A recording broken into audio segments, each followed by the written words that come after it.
En segundo lugar, debemos considerar algo acerca de la inspiración.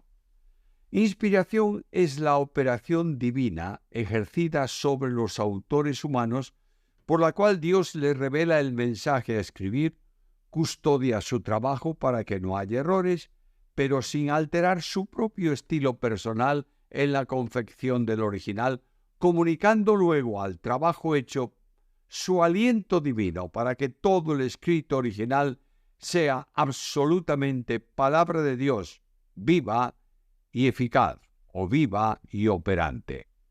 Hay teorías no bíblicas sobre la inspiración. Una de ellas se llama la teoría natural, y es la expresión de máxima incredulidad que sostiene que la Biblia es un libro como otro libro cualquiera, y aunque Dios haya podido dar una capacidad excepcional a los escritores, no deja de ser una producción total y únicamente humana. Otra doctrina falsa es que Dios dictó la escritura a cada uno de los autores. Se llama la teoría del mecanicista o del dictado. Enseña que Dios dicta la escritura a los autores humanos y estos son meros escritores amanuenses, esto es, personas que copian o escriben al dictado lo que Dios les da. Esto queda anulado por los diferentes estilos de los escritores. Además, las oraciones intercesoras perderían todo su significado si fuese así. Otra teoría falsa es la conceptual. Enseña que Dios inspiró el concepto, pero no las palabras precisas para expresarlo. Por tanto, para estos, la Biblia puede contener errores. Teoría parcial. Afirma esta teoría que las palabras que expresan verdades divinas son precisas y ciertas, pero que las declaraciones referentes a historia, geografía o ciencias no son inspiradas y pueden contener errores. Ahora, mis queridos amigos, esto convierte al lector en juez que determina cuál es el grado de inspiración y, por tanto, cuál es la verdad en la Escritura y cuál no es verdad. Todavía permíteme una doctrina no correcta, que es lo que se llama inspiración falible. Enseña que en la Biblia hay elementos sobrenaturales, pero también contiene errores. Por tanto, no debe ser tomada literalmente como verdadera y simplemente como un canal de revelación que se hace verdad cuando es comprendida y la evidencia de verdad queda a juicio del lector. Dejemos esas teorías y vamos a la auténtica que debemos considerar y aceptar como doctrina bíblica. Se llama verbal o plenaria.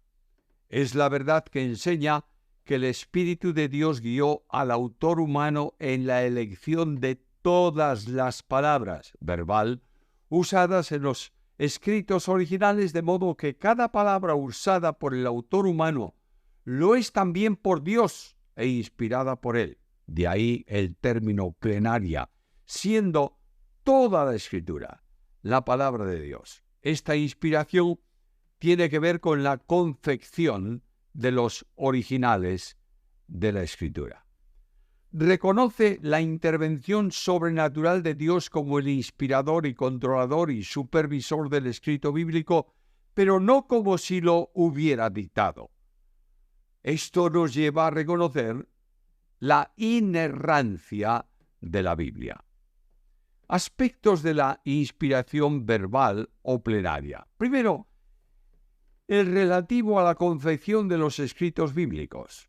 Leo en segunda carta de Pedro, capítulo 1, versículo 21, que dice que ninguna escritura fue traída por interpretación o por voluntad humana, sino que los santos hombres de Dios hablaron siendo inspirados por el Espíritu Santo. Ahí en la enseñanza Dios selecciona primeramente y soberanamente a los autores humanos de la Biblia. Pongo el ejemplo de Jeremías, capítulo 1, versículo 9. desde antes del nacimiento Dios escogió a Jeremías y lo dio por profeta a las naciones. Sé que alguno va a decir, ¿y por qué Jeremías y no a otro? Bueno, porque Dios es soberano. A estos que Él escoge, les manda en algún momento escribir el mensaje.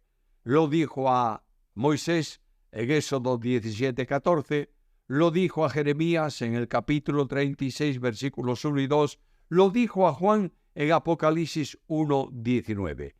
Dios limitó el escrito solo al mensaje que Él dio al escritor humano, de manera que en Jeremías 36:2 Dios dice al profeta, escribe las palabras que te he dado, que te he dicho, que te he comunicado desde el principio de tu ministerio.